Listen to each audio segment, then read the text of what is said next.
തിരുവനന്തപുരം കോർപ്പറേഷനിലെ standing committee തെരഞ്ഞെടുപ്പിൽ BJP കൗൺസിലറും മുൻ DGPയുമായ R. ശ്രീലേഖയുടെ വോട്ട് അസാധുവായി എന്ന വാർത്തയാണ് ഇപ്പോൾ വരുന്നത്. നഗരാസൂത്രണ സ്റ്റാൻഡിംഗ് കമ്മിറ്റിയിലേക്കുള്ള വോട്ടാണ് അസാധുവായത്.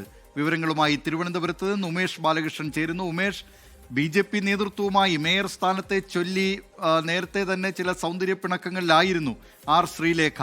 അതിനിടെയാണ് ഇപ്പോൾ ഒരു വോട്ട് കൂടി അസാധുവായിരിക്കുന്നത്. എന്തൊക്കെയാണ് വിശദാംശങ്ങൾ? ദിലീപ് കുമാർ, നഗരാസൂത്രണ സ്റ്റാൻഡിംഗ് കമ്മിറ്റിയിലേക്കുള്ള തെരഞ്ഞെടുപ്പിൽ BJP കൗൺസിലറായ R. ശ്രീലേഖ സമർപ്പിച്ച ബാലറ്റ് പേപ്പറിൽ ഒപ്പിട്ടിരുന്നില്ല. ഈ ഒപ്പിടാതിനെ തുടർന്നാണ് ആ ബാലറ്റ് പേപ്പർ അസാധുവായത്. പക്ഷേ ഈ പറഞ്ഞതുപോലെ ബാലറ്റ് പേപ്പറിൽ ഒരു അംഗം ഒപ്പിട്ടില്ല എന്ന് പറഞ്ഞ് BJPയുടെ സ്റ്റാൻഡിംഗ് കമ്മിറ്റി തെരഞ്ഞെടുപ്പിൽ അത് ബാധിച്ചിട്ടില്ല. കാരണം ഏറ്റവും കൂടുതൽ അംഗങ്ങളുള്ളത് BJPക്ക് തന്നെയാണ്. അതുകൊണ്ട് തന്നെ സ്റ്റാൻഡിംഗ് കമ്മിറ്റി തെരഞ്ഞെടുപ്പിനെ അത് ബാധിക്കുന്നില്ല. എങ്കിലും ഒരു വോട്ട് അസാധുവായി. മറ്റ് 7 വോട്ടുകൾ, അതായത് ആകെ 8 സ്റ്റാൻഡിംഗ് കമ്മിറ്റികളാണുള്ളത്, മറ്റ് 7 വോട്ടുകളും കൃത്യമായി ചെയ്തു. ഈ ഒരൊറ്റ നഗരാസൂത്രണ സ്റ്റാൻഡിംഗ് കമ്മിറ്റിയിൽ മാത്രമാണ് ഈ ഒപ്പിടാത്തതിനെ തുടർന്ന് അസാധുവായത്. ഇത്തരത്തിൽ മേയർ ആക്കാത്തതിനെ തുടർന്നുള്ള അസംതൃപ്തി അത് പരസ്യമായി മാധ്യമങ്ങൾക്ക് മുന്നിൽ R. ശ്രീലേഖ പറയുകയും ചെയ്തിരുന്നു. അതിന് പിന്നാലെ നടന്നതാണ് ഈ സ്റ്റാൻഡിംഗ് കമ്മിറ്റി തെരഞ്ഞെടുപ്പ്. അതിലാണ് ഈ ഒരു വോട്ട് അസാധുവായിരിക്കുന്നത്.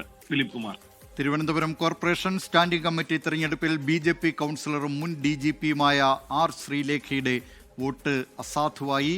വിവരങ്ങൾ നൽകിയത് തിരുവനന്തപുരത്ത് നിന്ന് ഉമേഷ് ബാലകൃഷ്ണൻ.